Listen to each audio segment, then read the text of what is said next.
So who are you? My name is Zach Macklovitch. I'm from Montreal, grew up in the West Island.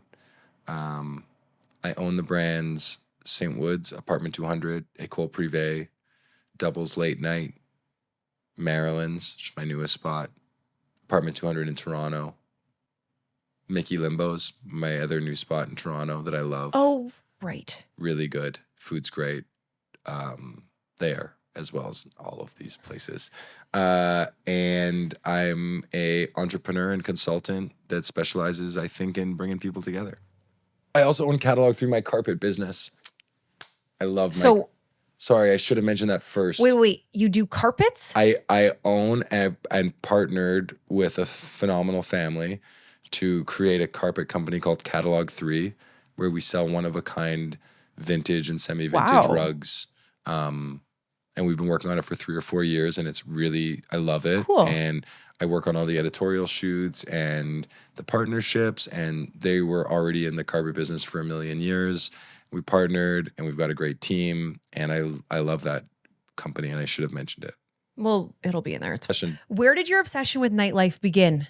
So my obsession with nightlife began, I would say, pretty young. Like, my dad was a bartender up until I was born. So from the age of like 20 to 40, and he owned a small bar on Bishop Street called Myron's, and my mom had been a waitress, and I grew up hearing all these amazing stories about bars and restaurants, and from a young age, my parents were like the cool parents that brought me to restaurants and bars with them, and like some of my earliest and fondest memories were hanging out with them there.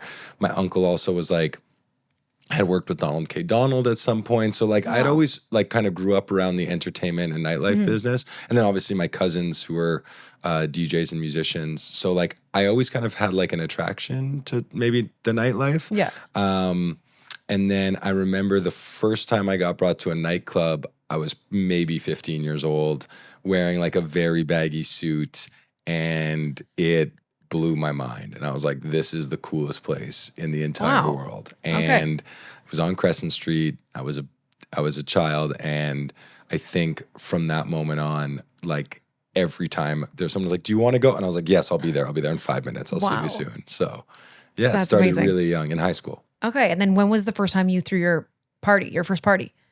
It's hard to say. So the first time we could talk about like St. Woods. So wait, I started like to go back to that. I started before St. Woods, and me started independently from each other. Right. Nate started St. Woods with 3 friends of his from university, Gabe, Ray, and Connor, or from Toronto that came to Montreal for university. Yeah. And then I kind of started in the like Dome, Discoteca, like Vatican group. That was like the first people I worked with. Oh wow! And Yellow and Vatican, Angelo. I haven't heard that. Yeah, like, so those were the first guys I worked with. Alex Mariani and Richard D'Agostino, who are still in. Well, Rich Dag's still in the industry. Alex is now a really successful real estate agent in the West Island. They were the first guys to give me a shot when I was like a kid, and I started promoting like for them. And, you know, again, it was like, I wasn't the coolest kid in high school. Like I had a lot of friends, but I also knew what it was like to kind of be bullied a little bit, or being being just not the cool kid. Like I knew who the cool kids were, and I knew I wasn't one of them, you know? You're like, those guys look like they're having a lot of fun right now. And then when you kind of got to be like the plug for the nightlife stuff, it was like, I just got addicted to that rush, like at a really young age. I would say like, I started throwing my own parties, quote unquote. I would book like limos for kids in the West Island and load them up. I told this story to somebody and failed to mention that I was a child when I was doing it. So I was like, I used to fill up these limos with underage kids and bring them to the club. And they were like, you did what? And I was like, no, I was also a child at this point. Amazing. So that was that. And then I started doing party buses to Bourbon North. And this was all when I was like, 16, 17, 18. That's incredible. That was when it first got started. That was how it started. That's how the ball got rolling. That's an amazing story. Wow. And then what did that first event actually look like? Just when you were doing those? So the first one, my dad loves this story. So the first time I had 4 or 5 limos booked was like very exciting. Yeah. And I threw a little pre-drink at my dad's house.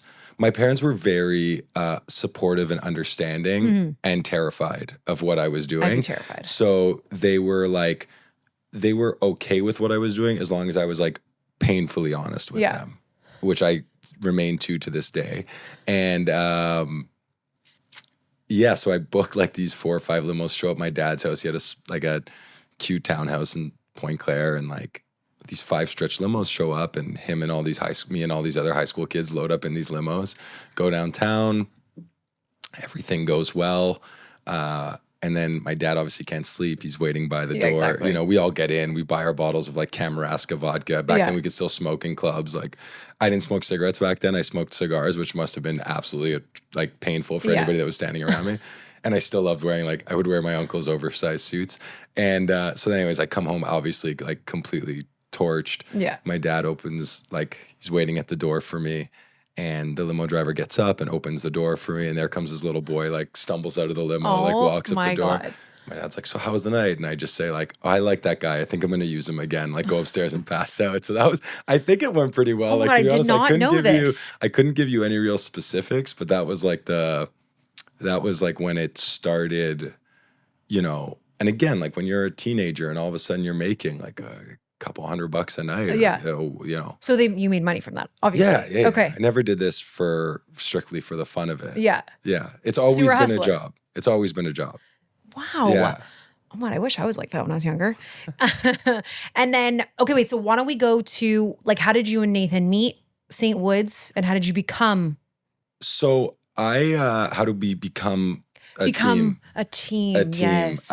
So for all you kids out there, before social media, nightlife in the city was really fragmented, you know? And I'm sure you remember this, but there was the Concordia scene and there was the McGill scene. And I actually didn't go to school here. So okay, I don't really so you know have no anything. idea what I'm talking about. I literally have nothing. Well, hopefully no idea. some of you do. Yeah. But I'll give give me some insight here. Let's go. Yeah. So the years I don't remember what year it was, but so I had kind of grown through more of the local bottle service scene. I had worked at Rosalie's for a bit, and then I went to Med for a bit, and I eventually ended up at Time Supper Club working for Terry and his brother Freddie. They were a completely wild experience to work with them. And this was kind of at the start of EDM. I remember that first year we booked a little known DJ named Avicii, you know, and some art Tiësto came to one time. Terry threw a party. Tiësto was there. It was that's insane. Again, I was 20, maybe 21 years old. It's pretty crazy. And in a parallel universe, Nathan and his friends and his business partners were running the McGill scene with a couple other small promoter companies. And they were kind of really at the forefront of bringing international acts to froshes and school events, which is something that is just so commonplace now. But back then, I think it made McGill a really cool school to go to. And I had this club. I had become Terry's kind of right-hand kid at time. And I had this Friday night that I was running that was kind of, at the time we were calling it Progressive House, but was kind of at the early days of EDM. And it was just too big. I just couldn't fill it up. And Nate was throwing parties. We tried to do one together. It didn't really work. Then he threw this big thing called Tent Party where he booked Calvin Harris and Laid Back Luke. That. It was big day party, night party, whatever, right across the street from the Bell Center. There's condos now. Okay. How old am I? And there was condos. I used to throw parties there. and we did the VIP, and I think that's when we really saw that there was synergy. So Nate's 3 partners had at that point already moved on. One started a tech business. The other one took over Chef on Call, and Ray, who we're still close with now, moved. Well, we're close with all of them, but Ray moved to New York to become a director and a producer. And so I traded Nate half my contract at Time for half of St. Woods, and then. Okay. We started working together that way. I had already had a clothing line, so we kind of started thinking more about the clothing. We started a music blog, and again, I think I was 20. I know I was 21, and he was maybe 23 or 24. Well, I remember you guys were it. We had a little moment there. Well, at that point, I think we were still kind of. Well, you still are. We still are. But you were it when we were younger. We had a. That was. I don't think we were it yet at that point. No? If we were ever it, I don't think it was at that point. I think at that point we were still. like pounding the pavement and trying to prove ourselves and, you know, throwing some no one does it parties. like you guys. We've thrown some pretty wild, we've had some fun. Do you still do it now with them? No. As like throwing parties and stuff like that? I still can party. I party sometimes. Good for you. No, I think like you know, you get older, your interests change, your friends evolve. I think that we're trying to throw experiences that still speak to the culture, and speak to youth culture and bring people together and introduce new artists. But I don't know if like I'm like getting as cooked as I used to or as often as I used to, you know. But I can still party, still hang out with the young ones. But I find the club scene is like done. I don't think the club scene's done. I think that you want to go there now? Yeah, we're gonna fucking go there now. We can delete this, but because it might not be good for like St. Woods or whatever. But fine. I just find the club scene is done. I mean, I don't club anymore. I don't leave my house past 10. This is something that a lot of my friends who don't club anymore love to say. Oh, okay. So it's just because I'm not in it. Is that what you mean? The second that somebody is like no longer out and about, they say, well, the club scene's dead. It's like, if there were parties, I would go. Well, but am I just not being invited to them? I don't think you would. If I'm going to be honest with you. No, I don't think you would come. Oh, okay. I don't think if I invited you to a club, I don't think if I invited you, if I said, like, for example, shameless plug here. Yeah. My Oshiaga lineup at École Privée. This weekend. This weekend. Oh, coming well, it's going to be It's going to 2 be past weeks anyway. From, yeah, so come to the next one. Yeah. But like, if I said, look, like, you know the song Shebang by Drake? He says, Manish on the beat, Shebang. Yeah. I have Manish on the beat this Saturday at École Privée. I would think that you would probably love that party. When in reality, if I said, why don't you come to my like really cracking rap nightclub for the night and we'll get a bottle and we'll hang out. We're going to have a great time. I am always looking for a party. There is no way you're coming. No. And I'm going to say this to all my friends who are like my age range. You always say, nightlife's dead. I don't want to go out anymore, blah, blah, blah. And then I say, okay, come see me. I know, but if I went, would everyone be 12 years old?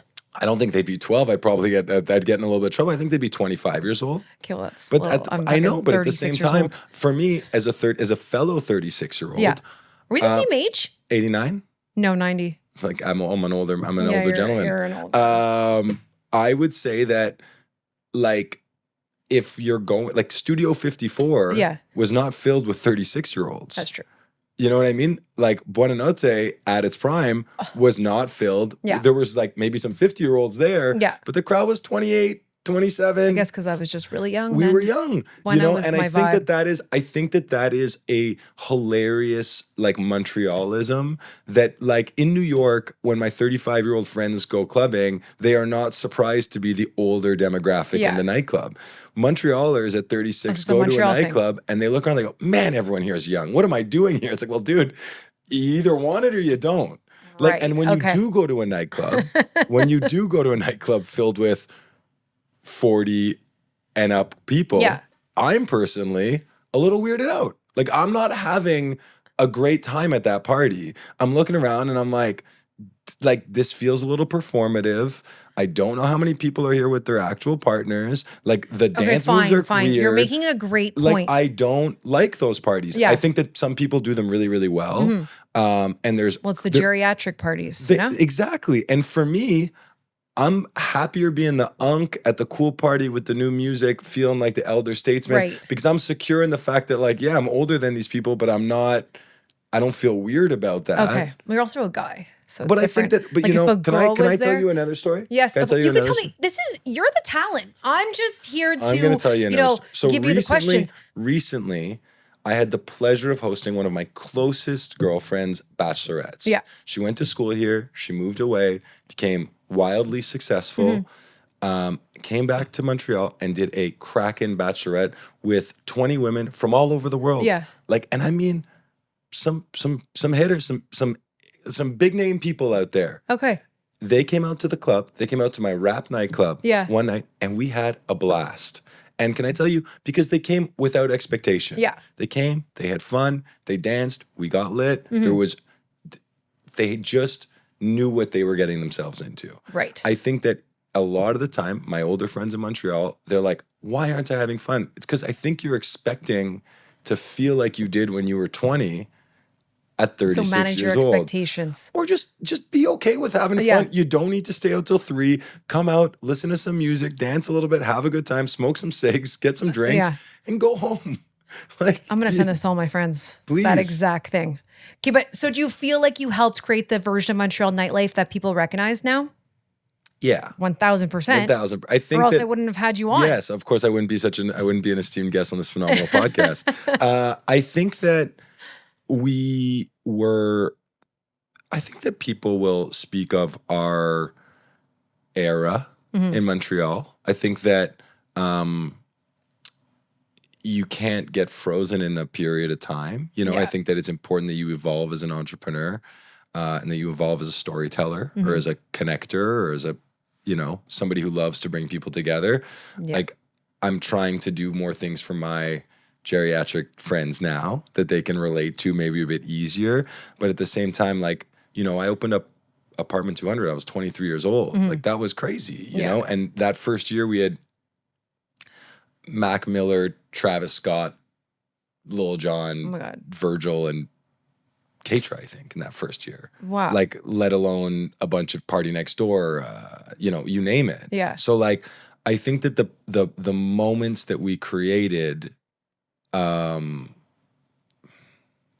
think that we were kids having fun and we were afforded an opportunity by the success of our bar to bring in artists that maybe people in Montreal hadn't gotten a chance to really see up close yet. And at the time, they weren't who they are today. Yeah. Right? But we created an environment that allowed kids to be like, the DJ booth was here, you were there to your favorite artist. And because we were young and kind of living it at the time, we knew who these people wanted to see because we wanted to see them. You know? So we were able to produce events and moments that were authentic because we were just excited about seeing them.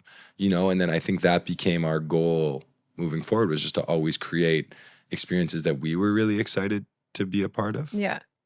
I think you should make geriatric events a thing again. What's the wildest night you've ever witnessed in Montreal? In Montreal, specifically? I mean, we had a lot of fun with the Mural Festival when we worked together. Yeah. I worked with the Mural Festival for the better part of a decade. I actually had the pleasure of being around when you had Carolyn Freeland on this podcast. Yes. Love her. I like to think I had a part in introducing her and Nico. Oh, I think she said that on the podcast. Did she? Yes, I was lucky enough. Because I asked her how she met him. It was in Miami. It was in Miami. Yeah. At whatever is in December, or Basel. Basel, yeah. And then so they met one night, and then I was we threw one of our crazy house parties the night after. Do you still do those? We haven't for 2 years. They might be coming back. That was the year the floor collapsed the night before the party. What do you mean the floor collapsed? The floor collapsed. It was hilarious. I mean, hilarious. I have a text message with my Airbnb. Yeah. It was like, hey, whatever his name was. Hey, Jeff, I have a small problem. The floor collapsed. We only had like 30 people at that time at the house, and we were expecting like 250 the next day. I have no idea how we still have Airbnb. None. I have no idea. Do you do the parties at Airbnbs? Like, a lot of the time we did. And that's like a thing? That's still allowed? I don't think it was ever allowed. I know that one might have been rented privately, but we found it on Airbnb. But like, yeah, they'd be like, here are all the house rules. We'd be like, for sure. Yeah, like, No people like over, no. You can have 12 people in the house. I was like, I'm going to have 1,200 people here. We'll take it as it comes. You know? You're like that movie there. We had some Project X parties. So we had a lot of, I would say some of my wildest nights would have been outside of Montreal. The wildest thing I ever saw in Montreal, definitely, like, we threw a party. Like, again, okay, can we? What's the wildest night I know what you're saying, but what do you mean by wild? Like, just wild. Anything that you're like, whoa. What's the wildest night you've ever witnessed in Montreal? I mean, the wildest nights I've ever witnessed, let me give you a couple. Okay. So 2 years ago at Osheaga, Lou Phelps, rapper, DJ, very good friend of mine, threw an after party for Osheaga, and we had SZA, Kaytranada, and Uncle Waffles all in the booth, like singing together at the same time, and the place was like going wild. We had like Travis Scott's like second performance there, I literally thought the floor was gonna like snap, like it was bending where it like felt like a trampoline from people jumping. That one was like pretty crazy. We had some insane nights at like a Cole early on too. Like Virgil would spend there all the time. He'd always show up with like special guests. I mean, we had like Playboy Cardi there early on. That shit was crazy. Like, you know, so I would say that those nights were nuts. Like the Mural Festival, one of the craziest things, we were doing a Fool's Gold day off with my cousin A-Trak, and this rapper Jazz Cartier like jumped from a 3-story building and then like crowd surfed. And I remember like I had like probably just I smoked a lot more weed back then, and we were like sitting there. I was like watching this guy like climb up. I'm like, this shit's crazy. And so I'm jumping. I was like in slow motion. I was there next to my cousin, who I was so excited to throw these parties with because I'd always looked up to him so much. And then like this guy jumps. I'm like I just see like my career like flashing before my eyes. Yeah. Then he like lands and like he like kind of like dips under the crowd, and then he pops up and like flexes like this, and the crowd just went and no broken bones. No broken bones, no broken insane. Hearts, just absolute no broken hearts. Demonium. And that was like, and then we would throw the after party at our bars after, and those nights were definitely pretty crazy. Yeah. For sure. The strangest request an artist has made. You know, I hear about these strange requests all the time. Like maybe they want milk before their Anybody showtime. who wants milk before a party, anybody who wants milk in general kind of weirds me out. Just weirds you. You don't. Pepto is way better than milk for that. Just a little milk. Take it from an old alcoholic. No, drink Pepto, not milk. I would say that. Well, milk does work because when I used to puke so hard, I used to have to drink milk. Yeah, but that would like help your throat. It would like that would like yes, but also like milk's gross to me. It is, yes. Like so, like just in principle, like I don't think milk's a cool thing to drink. I love cheese. I feel like you just don't like milk. Well, it makes me feel really ill. Maybe you're lactose. I'm certainly lactose. Okay, but then also like just the premise of it. Like, I love that joke where they're like who was the first guy to discover milk and how did he bring it up with his friends? So weird. Like it's like from like you did what to a cow? Like and then like that. So no, like so you never had one. No, and honestly, like fuck that. Like I'm not your assistant. Like we're doing business together. Yeah. Like I'm not. And you never know because isn't that like you that's all like I think showbiz BS. Like for me, it's even like, you know, as long as you pay them when they tell you you're going to pay them, and they're safe and secure in your venue, even just moderately, they're there to get paid and make the performance. Like I think that, again, I'm not a Venko who's spending X amount of $1 million to make this artist perform in front of this, and they have a different relationship. I'm like the after party guy that's like, here's X. See you like stand on the DJ booth and perform. Here's a mic that half the way works. Like, let's just make this shit happen. So how do people find your events? Like the after party? No. Or the clients. Like random people like me. We've already spoken about the fact that you haven't been coming to my events. I know, but I don't know where I would find them. So, I mean, you can where did the regular Joe Schmo find your events? Follow it on social media. So you post everything on Instagram? We tell people the parties that are happening on Instagram before they happen. Okay. Yeah. So you're not like one of those that's like Kijiji, like, you know. I don't know anybody who promotes their parties on like, you know, Kijiji when you're like, successfully. I heard there's a party going on. It's like at this place, and it's not on social media. So that stuff, I think, like that's kind of like what I'm trying to do with Maryland's, which is like trying to make it a little bit more like for those who know. Yeah, because if you know, you know. Because if you know, you know. You know. There you go. So, yeah, I think that like.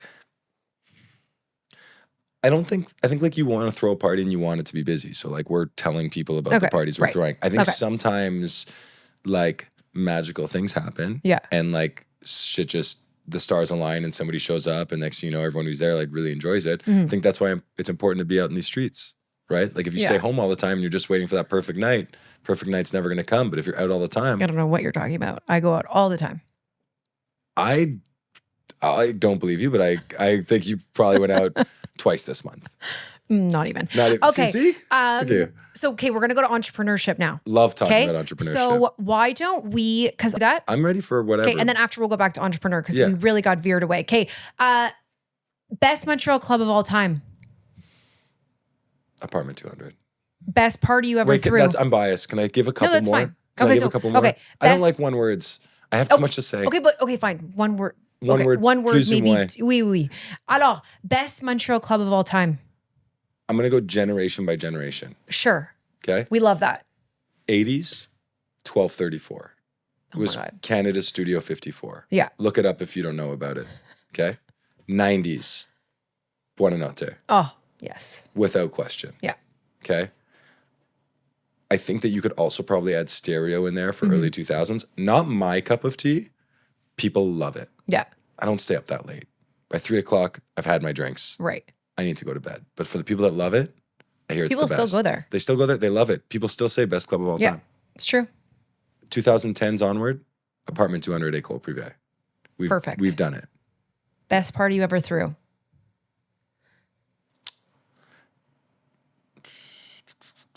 Best party I ever threw. I've thrown a lot of parties. I know I'm gonna Okay, fine. Top, just I'm one gonna of them. give the Paris Fashion Week. I'm gonna say 2018 or 19. Yeah. Hotel Bourbon. It was a small club. It was a small bar with an even smaller club down below. Yeah. We did it that night. Like that night we had everybody you could ever possibly want at Paris Fashion Week party. That's insane. Like that was one of those nights where like I remember I'd take like the Uber home with Nate. We looked at each other in the car. We're like, we did that shit. That's amazing. Yeah. Best Montreal DJ. If there are any. Oh my God. Okay. The world's best DJs come from Montreal. The best Montreal DJ Yeah. of all time, my first cousin and an absolute gem of a human, DJ A-Trak. I didn't realize that was your cousin. First cousin. I love him. crazy. And his brother Dave won from Chromeo. They are the that's best insane. mentors. Wow. And but wait, I'm not done. Yeah. The person who throws the best, I have the most fun dancing when he's DJing, Kaytranada. Deepest cuts. Best. But he's not from. He's from Montreal. Oh my God, of how am I course. for not And knowing then, these wait, things? can I give you one more? Yes. Best, what I'll call like local quote unquote DJ Tutti Flores. Yes. Unbelievable. And he knows every kind of music, and he is arguably one of the biggest unsung heroes in the city. Okay. Love that man. And then doesn't he have something? He has a. He owns Got Cafe. Soul Cafe, Yeah. and they're opening Love up it there. a restaurant. I think, yeah. Next door? Yeah. Okay. He's amazing, though. Mylender Plateau. I guess that's kind At of the same 30 thing. It's not Myland or Plateau. I'm 36. I'm going to say Myland. Okay. But Myland's in the Plateau. As the almost mayor of the Plateau, I can tell you that the Myland is included. I lost the election. So, apartment 200 or Suwu? Apartment 200. Best late night food. Let's say in Montreal. Doubles late night. It's true. They have the best burger in Montreal. We do have the best burger in Montreal. I tell everyone that. Thank you. You're right. I came 2 years ago Although or a year I've ago. heard Mange dans mon hood. No. Fantastic. I respect I mean, it's them. good, but no. Doubles, yours is the best. I agree. But I really most do like underrated Montreal restaurant. I'm going to say a couple here. Yeah. Again, we said I'm not good with one-word answers. I've recently moved to Old Montreal. Yeah. Dispenza. The sandwich spot. Yes. I have to go. How is this? First of all, it's already packed all the time. Excuse me.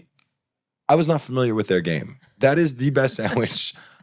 It's incredible. Dispenza, I've been telling people I'm blown away.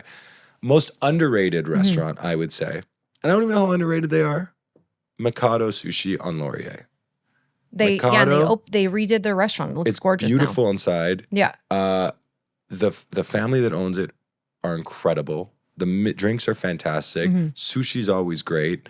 And I feel like, we speak about sushi and going here or there. Like, bang for your buck, service, quality of fish. They have gluten-free soy sauce, which somebody who's dating a celiac woman, hard to find. It is, and actually. I just love that place. And whenever I bring it up to people, like, oh yeah, I should go back there. I'm like, no, you should really go back there. It's fantastic. Good. Yeah. What do you think are the best restaurants in Montreal's West Island? Grill Nature, very, very good. Very good. Very, very good. Lou's, very good too. Very good. I don't go back to the West Island all that often. My mom loves avocado sushi. She swears by it. And Wild Willie's for ice cream is my go-to on Cartier. I'm a Point Claire kid. Those would probably be the three that if someone's like, where do it's not a restaurant, but where? I've been recently turned on to escape rooms. Okay. Did you know that the best escape rooms in the world are in Montreal? Yeah. I mean, I'm not going to lie. Time of my life. That's I had really a great day. The funniest thing I've ever heard in my life. Okay. What's the difference between Montreal nightlife and Toronto nightlife? Okay. You were just in Toronto. I own 2 bars in Toronto. Yeah. But you were just in Toronto. I'm always just in Toronto though. I'm there all the time. People in Toronto still get dressed up to go out.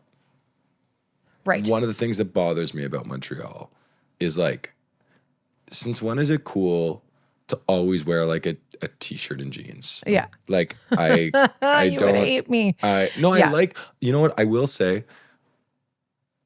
Like, I think that I'm probably going to get some hate on this. I find that the women in Toronto often have better drip than the women in Montreal.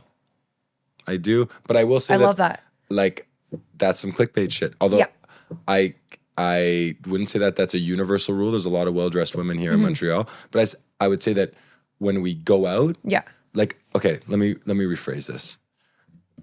I'm keeping it all. Montreal women dress casually much better than Toronto women dress. Yeah, but I think the reason why we do that is because we've dressed really intensely before and then everyone else is dressed casual. So I'm like, I'm not going to wear heels if not everyone, like I see. I agree. But you know what I mean? It goes back to the same thing of like going out. When do I go out this time? I think that in Montreal now, no girls want to wear heels. And by the way, it's true. No guys want to wear dress shoes. Literally never wear heels, heels anymore. And then they're like, well, why aren't there any fancy places to go? I'm like, well, none of y'all will put fucking heels on. Yeah, it's true. So it's like, what am I doing a fancy party for you for? Right.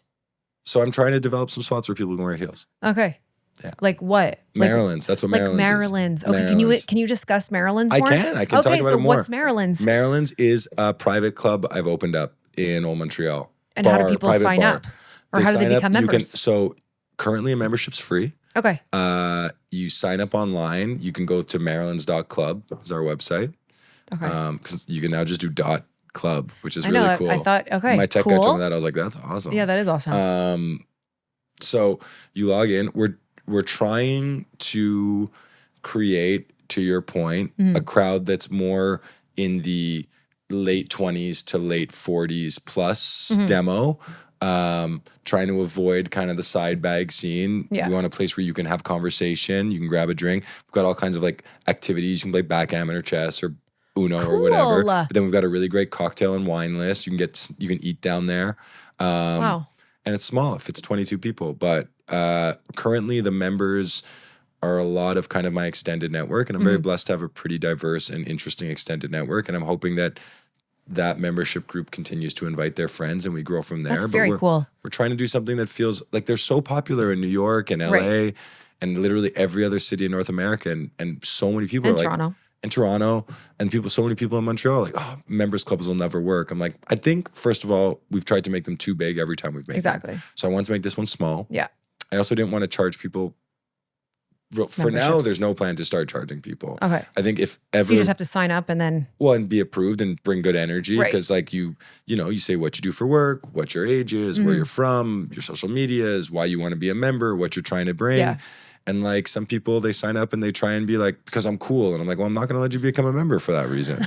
If someone's like, look, I work in the entertainment business. Yeah. Or if Trey, your awesome technician, is like, yo, Zach, I didn't realize you were building this thing. I'd love to come by and check it out. And I think I could, bring a bunch of other people in the production and film and television scene. Yeah. Let's get it going. Perfect. I'd love to have you as a member. It's like Soho House.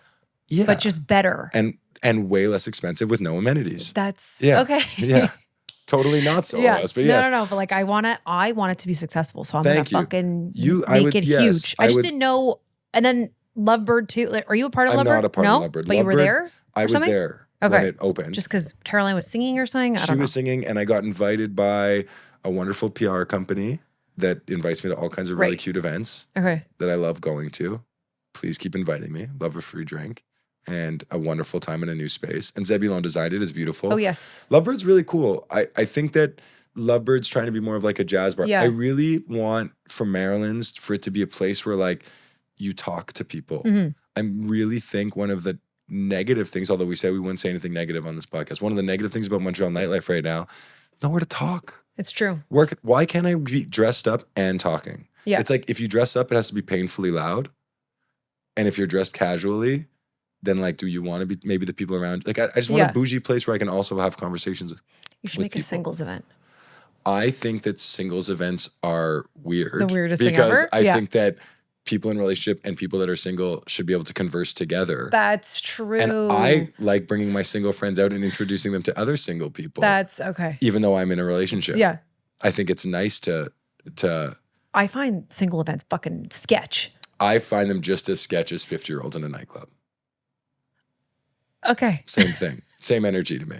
Well, no, I just find it weird. Like people invite me to those things all the time and they go, can you like post about it, whatever? And I'm like, they say, you'll be free. Like you can come for free. Thanks. But you have to post about it. Thank you so much. You have to post about it and blah, blah. I go, do you think I'm that fucking desperate to come to that? Can I tell you, I find that I think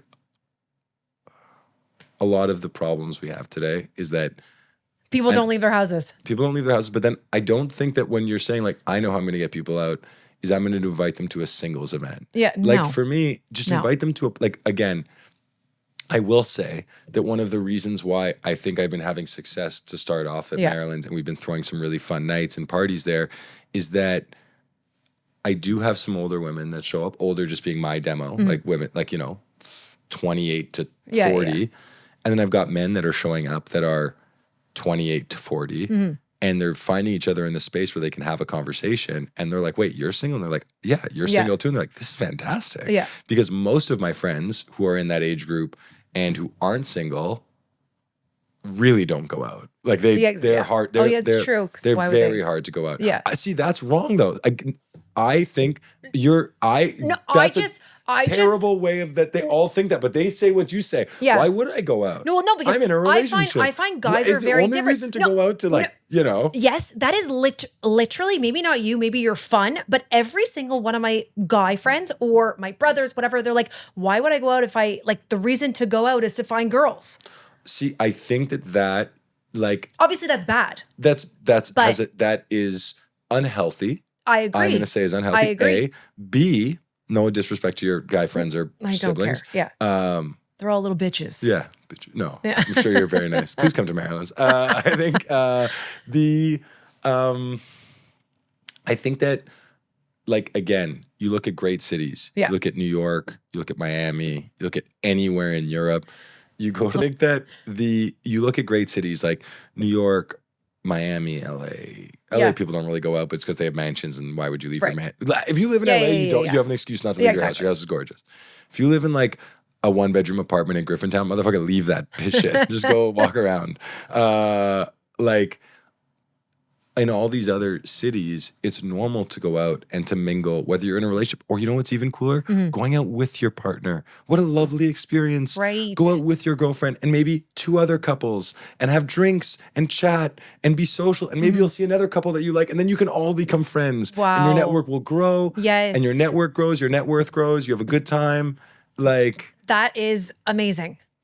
And that's how you make friends and connections, grow your social circle. Build get out of your comfort zone. Get out of your comfort zone. Meet somebody from a different neighborhood. You should be a whatever speaker, a public speaker. No, this is what I'm doing. Yeah, but someone who goes to motivational. Because I would never go out, but I think if you just made a little thing that I watched every night before I went out, I'd be like, oh yeah, I think that people definitely need to realize that you can 2 things. You can go out and make friends, and also you can go out and have drinks and not get blackout drunk.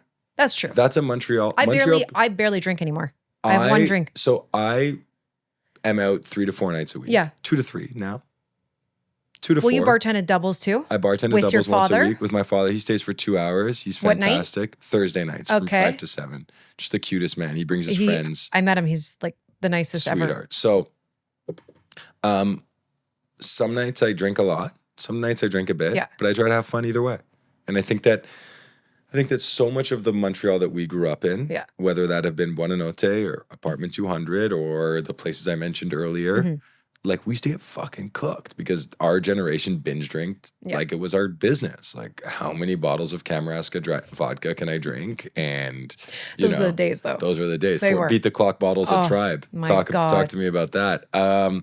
But like now I find that a lot of my friends, they'll come out and I'm like, dude, you can get a little buzz and still go to work in the morning. Like you can have 3 drinks on a Thursday night and still make it to the office by 9 on Friday. Yeah. You might not be able to have 7 drinks. Yeah. But when we were younger, we used to have 7 drinks and go to But that is work where the I will next say day. that these days, They can't like do that? I can barely golf on Fridays after I But drink we're what I getting a drink. little older. Yeah. But when we were then, we when I used was to then, like, I would show up reeking like booze and have the best meetings of my life. I feel like they can't do that as much anymore. I blame vapes. I think if everyone was still just smoking cigarettes, they'd be fine. Okay. I blame the vapes. Switch to cigarettes. Switch to People are cigarettes. switching back. Yeah, no, it's so cool. No, it's don't smoke, kids. No, It's gross. obviously. Yeah. Where do you see yourself? Where do you see Montreal nightlife seen in 5 to 10 years? I think that our reputation is going to rebound. And I'll say rebound because I think that in the 90s and early 2000s, people would come here for bachelor parties and people would love saying, oh my God, the strip clubs are so sick in Montreal. And then they'd come and they'd go to Buonanotte, which obviously wasn't a strip club, or they would go to, they'd go to any of the nightlife destinations in the city. I think that our previous administrations in office moved against the hospitality sector in ways that made no logical sense, as it is our primary driver of tourism. Yeah. And I think that our current administration seems to be very for supporting the hardworking entrepreneurs in hospitality. And I think that I'm shocked by the amount of people this year, 2026, I will say I've had more clients of my age range that are coming to Montreal for weekend getaways with their partners, groups of 4 or 5 from New York, from Toronto, from Boston. And I always get hit up with, I have a list. Anybody who knows me knows I have a really good tourist list that I send to people. And the one rule is you can't take the title because it says Zach's Montreal recommendations. I said, don't you take the title off. And send it to me. I'll put it on my Google Doc. No, I'm kidding. Hey, they can have it as long as you keep the title. I just, in general, I see a lot of people coming back and people are like, this city's incredible. So I think that our bar, restaurant, and nightlife scene is going to have a resurgence. Yeah.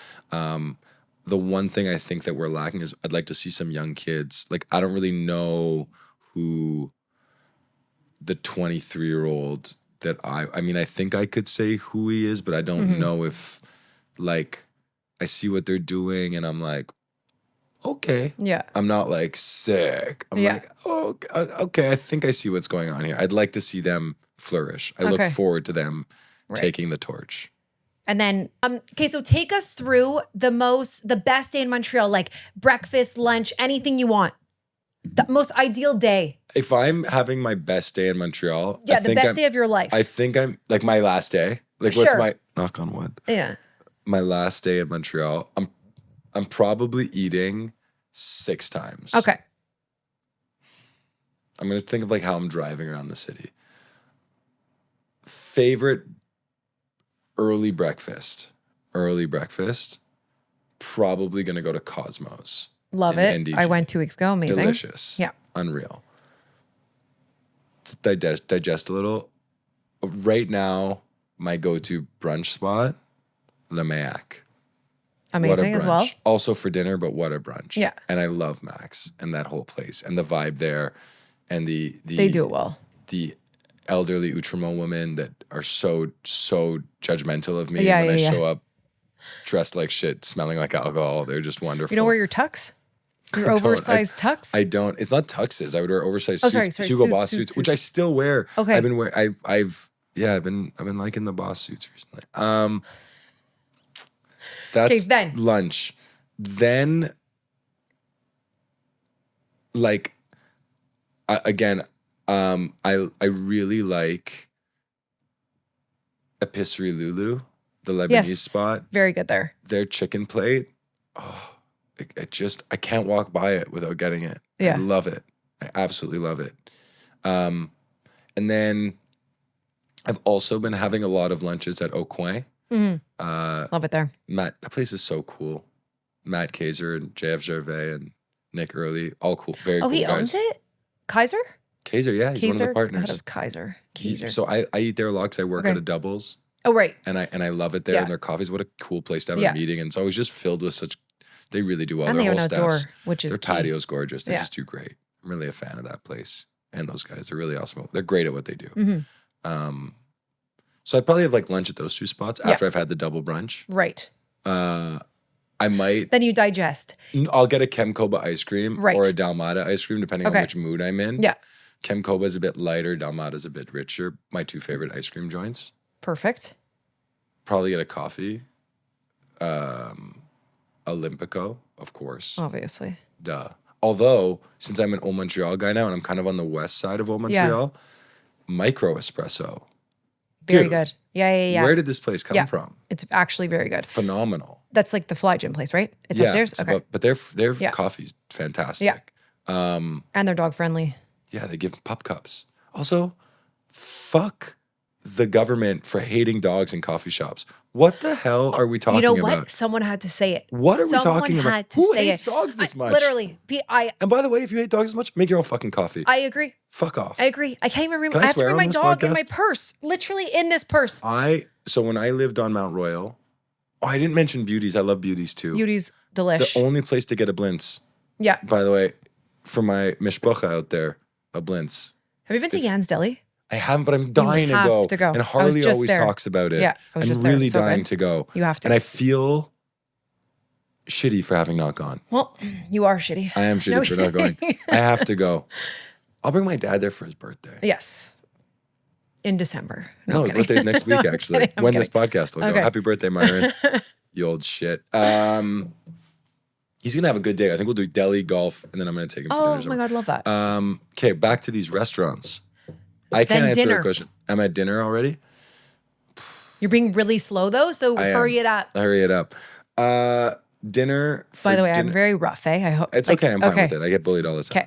Okay. I think for dinner, I need to think because I really am blessed where I get to eat at a bunch of great restaurants in the city. Pasta Pooks or Violon. I know I'm just plugging my business partners and friends, but I love those guys and they're delicious. Yeah. Their food's delicious. Oh, they're delicious. They're delicious. No, their food's really fucking good. Yeah. Also, a place that isn't overrated at all because it's rated as it should be. Rotisserie La Lune is a place that I've been sending a lot of friends just to talking about recently. today, yeah. Dude, fucking Amazing. unbelievable. Lunch special too. I didn't know that. They have It's a too lunch far special. for me for lunch, Oh, but their dinner's too bad. really good. Yeah. And like Mark always treats me so nicely and helps me get a table I don't because know I'm any of always these late. people. I'm not cool enough to know these people. Then you're just staring at me. Okay, so can we ask this? Most amount someone spent in a night at any of your clubs? Honestly, not like anything crazy, like probably 10 grand. Okay, not the worst. Do you think makes Montreal special versus the rest of the world? I know we're plugging Montreal a lot, but like, I mean, your that. business is in Montreal. I like plugging Montreal. I think it's important somebody speaks positively of our. It's true, because you know why? I've had a lot of people on the podcast and they always shit talk Montreal, and I'm like, okay, but you live here, so why do you want move? to You don't like exactly it. why? Get out of here. Yeah, I say that. You know who doesn't shit talk Montreal? You. Harley. Oh yes, Harley. Okay. I love how much he loves this city. You know that he's my mentor. I didn't know that, Okay. but I am a huge fan of his. Yes, And well, he comes to doubles a lot. No, He comes to doubles and we've become friendly over the last couple of years. And he's so, I just love he's a really passionate guy. Yes. And I think that all entrepreneurs and interested people should be that passionate. Yeah. If you care about something, don't be shy to talk about it. And I do believe that he truly cares about this city. And I wish that we all cared because I had about him on this the city. podcast. He was I know. very. Oh yeah, he brought up doubles. He's so cool. The way he supports the city is wonderful. Yeah. And I feel the same way, honestly. I think that Montreal right now, like, if you live here, embrace it. And I remember having this conversation with Massimo and Robbie is like, you know, like a lot of the upper tax bracket of Montreal won't leave their house, especially in their mid-30s. But then they'll go and spend 2 weeks on a yacht or 2 weeks or 7 months in Miami. Wouldn't you? I would, but when I got back home, I'd go show some love to the local restaurants. Right. I'd be out and I about. love local restaurants. I just think that we as a city, if the cool, successful, wealthy entrepreneurs of this city, the wealthy entrepreneurs of this city, if they showed a little bit more love to the bar and restaurant scene in this city. I agree. But that's why I made Tory Morton, like my normal page, very small business. Yeah. Like I don't really plug the like McDonald's and like all that, obviously. You know what I mean? Yeah, just like I like small business. Do it for the check. Yeah. But for the stuff. Barely. But then for the other people, it's actually just important to support small business. I agree. Like someone, I was just at Jens and someone came out to me and he's like, I follow you. Can you please come to my business and like do a video? I'm like, of course. Someone else came out to me when I was in Knowlton and he was like, I follow your stuff, blah, blah. I'm like, I don't make money from my Tory from Morton. the Eastern Townships. Oh, where? We spent some time. The Eastern Townships. You know how big that is? No, I know where it Knowlton? is. Bolton. I love that there's Knowlton and Bolton in the Eastern Townships. And they are legitimately the same fucking thing. No, Dunham. Okay, Dunham. Okay, yeah. Gorgeous there. Yeah. And we went out there for the holidays. And do you know who Louise Penny is? Yes, I am getting her on the podcast. No, you are not. Yeah. You are getting Louise Penny on this podcast? Yeah, because she's from Knowlton. And I just interviewed the girl from this coffee place and she's like, I'll get you guys in touch. And so, yeah. First of all, love Louise Penny books. Yeah. My have you been to her coffee shop? I have been to her. That's where I was going with this. That was Knowlton. So we stayed at the Knowlton Inn. They redid it recently? Yeah. Someone should take over that F&B though. They're looking for a chef. They told me they were looking for a chef. Oh, but the chef was amazing last year. I don't know. I went for Christmas. There was no food. Oh. Maybe, but that neighborhood, that town is so cute. There's nothing to do, but yeah, it's But I mean, gorgeous. you read books. That's what you go there to do. It's a book reading town. Oh, yes. Because you read about Louise Penny there. Right. Her books are so good. Are they? I haven't read any. You haven't read any? No. Dude, I'll give you the first three. The one with the wolf or something? That's her most recent one. Oh, okay. Because that one is start at the beginning. Okay. Just you'll my dad recently got a library card. Yeah. I've never seen him so happy. The funniest thing I've ever heard. He's a library card holding dog walker. That's my dad's full-time job. Well, not the library card, but he's a dog walker. He's a dog walker for who? Westmount. In Westmount? Yeah. By the way, there's supposedly like a whole dog walking clique out there. Yeah. This man cares. My dad's not known for his memory. Yeah. Could have been the 70s, could have been the pot, could have been who knows what. Mm-hmm. This man can name you 60 dogs off top. Yeah, but this is tiny. That's when you know someone's good. He loves. Yeah. Oh my, good for him. Okay. What advice would you give someone who's just starting out, who has like an idea that wants to do something? What's your advice? My advice, and I've been blessed where I've had the chance to speak at universities and speak to aspiring entrepreneurs. Yeah. I always say that like, I hope that you're comfortable with a hard day. Mm-hmm. And that's not to be negative. I think that today's world, social media, we show a highlight reel, right? And I was just talking about this. And I think, who are you talking to before me? Because you keep saying I was just talking about this and I'd like to meet this person you were speaking to. Well, just everyone. In general. Well, because I wanted to do Rose and Thorn for the podcast because I find everyone is so obsessed with like good. Like people come up to me and they go, "You must be fucking making $1 million from this podcast." I'm like, how do you think that? They're like, "Oh, because you're killing it on socials." I'm like, "Yeah, but that doesn't mean anything." But you know what's actually funny is an entrepreneur. Yeah. Sucks. Yeah. Let me tell you, sucks. I wouldn't have done it any other way. Mm-hmm. I'm not saying don't do it. Yeah. Like, I don't do triathlons. Mm-hmm. Those look like they suck to me. Right. Some people love them. I don't rock climb. Rock climbing looks like it sucks. Psychopaths also. Psychopaths. Like, both of those things. Like, what the fuck? But I would put being an entrepreneur as the rock climbing of life. Okay. Like it is a constant struggle. You'll slip. You'll need somebody to catch you. Actually, it's a pretty good metaphor. But like, and it's you never get a day off. Mm-hmm. Ever. It's true. Ever. You want to open up a bar and a restaurant? Get ready to work every day of your fucking life. Right. And it's really cool. And there's no better feeling in the world that when your bar is on top. Mm-hmm. Or a restaurant, or when you look around and you got a place filled with smiling faces. Yeah. Incredible feeling. Right.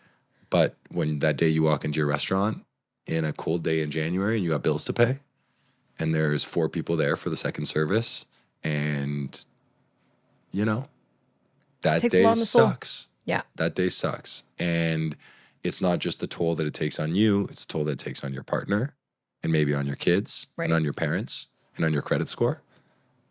You know? But just do it. But just do, well, I mean, just take do chances. it. But take chances, but also maybe don't.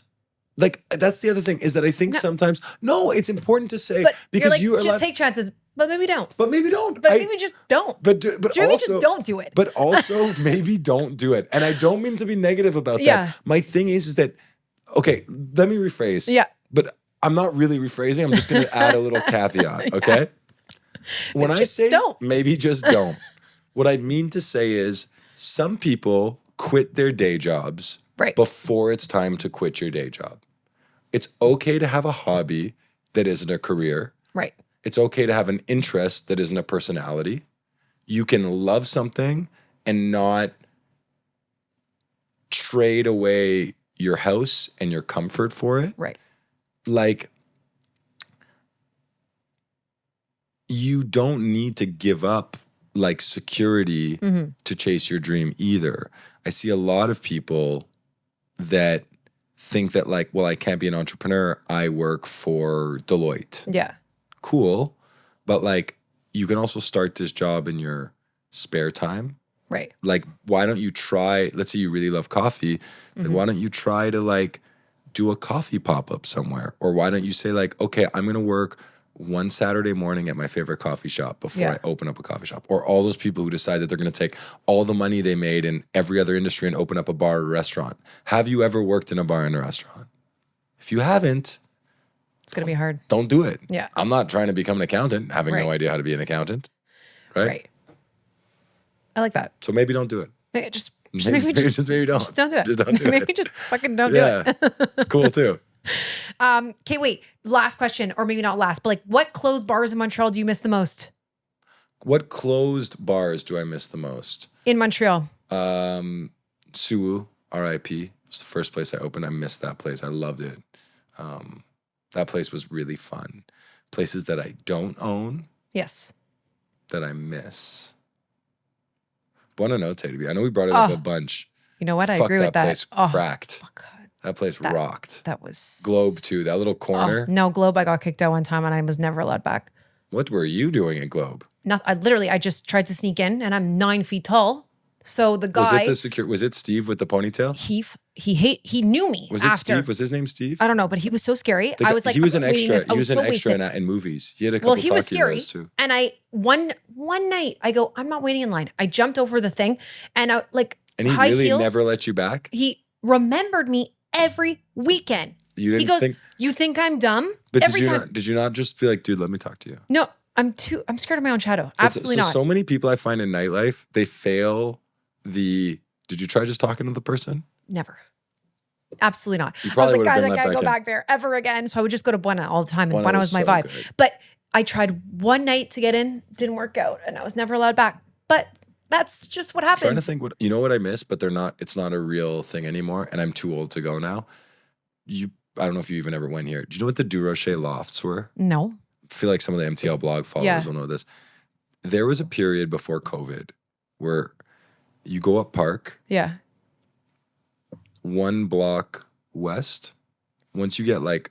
I'm going to look this up. In Park X-ish, before Park X, there was a massive industrial building where the owner would let different people throw raves there. Oh, cool. And there would be like an African rave, an electronic rave, a dubstep rave. Very cool. It was like the most Berlin cool, grimy shit that Montreal ever had. And then the cops started cracking down on it because rightfully so. It was like painfully illegal. It was like terribly dangerous and painfully illegal. Yeah. My favorite kind of party. Yeah. No, just kidding. The just only kidding. party to be at. Yeah, but that was like sending somebody to some crazy Europe. People would go there and be like, what the fuck? There'd be like different music. It was really cool. That's fun. Yeah. I feel like I'm just like really not cool. What's the most expensive business mistake you ever made? A lot. Like do you want me to No, I don't tally know. them? Just these are just questions I'm coming up with right now. The most Since you say you want to expensive- talk more, let's The most go. expensive business mistake I've ever made, short term, was me and Nate were throwing a party when we first started working together called Kill Halloween. And we were just about to break even, and we decided to book a mega headliner. Yeah. I think it was like $30,000 or $35,000, and we spent the money, and I like maxed out my credit cards for my share, and we didn't sell another ticket. Oh no. Yeah, it was a tough week. That was a tough week. That was that. And then, the worst, like opening up bars and restaurants. Yeah. You can lose a lot of money. You can make a lot of money. Sometimes maybe you just shouldn't do it. Maybe you shouldn't do it. But I like the business question. So, what did success cost you that nobody warned you about? My hair. No, I'm joking. Well, I'm not, but I'm like, what did success cost me that, I think some friendships that like, they say like, don't work with friends. Yes, never. Like I did. And you know what? I would do it again, but I wish I was, maybe a better leader and communicator back then. So that is something that it was probably something that cost, and maybe some like, although I'm very happy with where I ended up, but definitely cost me some relationships. Definitely. Okay. And it worked out for the best, but I would definitely say that. Would you rather hire someone talented or loyal? Talented. Because I would rather loyal. what the fuck is loyal? What are we doing? Loyal What are meaning you? they don't steal. They don't. Talented people don't steal. You don't know that. Unless they're a talented thief. But I think that for me, I think that people steal and cheat when they don't have the goods. And I always try to hire people with the goods. And for me, I think that, again, when it goes back to like shit I wish I knew earlier on. Right. Like, what the fuck's loyalty in business? In the sense where, like, this person works for you. Mm-hmm. You pay them. They get, like, you get their services. Mm-hmm. If they want to work somewhere else, they can work somewhere else. Right? Like, I don't know. Like, I think when I was younger, I used to really grind my gears. And I've still felt like I've definitely had feelings of betrayal and been like, I can't believe this person did that. But like, be a better boss. Like for me in the mirror, be a better boss. Be a better boss. Like make them want to stay, give them more chance for growth. But I think that instead of maybe looking for loyalty, if I looked for talent, I might be in a better place. If that makes sense. I like that answer too. I hope so. Thank you. Okay, wait. What else do you want to talk about? I think that's good. We talked about Maryland's, talked a little bit about the carpet company. I mean, could you rebuild your network and success without using your name? Like if tomorrow I was like, like if you had to rebuild, if I had to rebuild, like, is it because have I done something terrible? Nothing terrible. You're just a nobody now. I'm a nobody now. Yeah. No.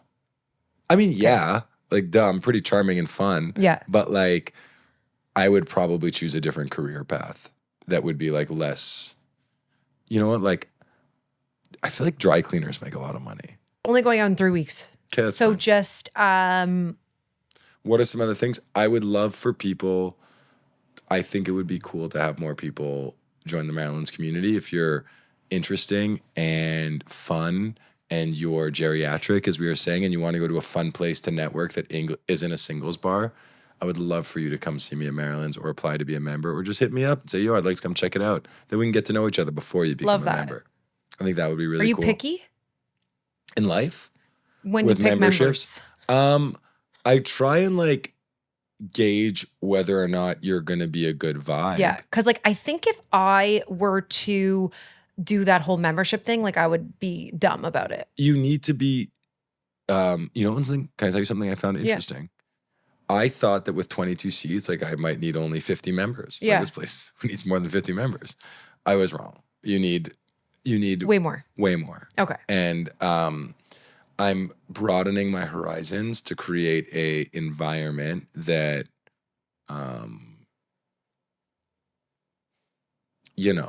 like I would be excited to meet somebody new. Okay. So yeah. No, I'm not. We have a lot of networks here. We got networks. We do. Yeah. Okay, well, thank you for coming on. Do you feel good that do you feel like we had a good conversation? Yes. I feel like we did.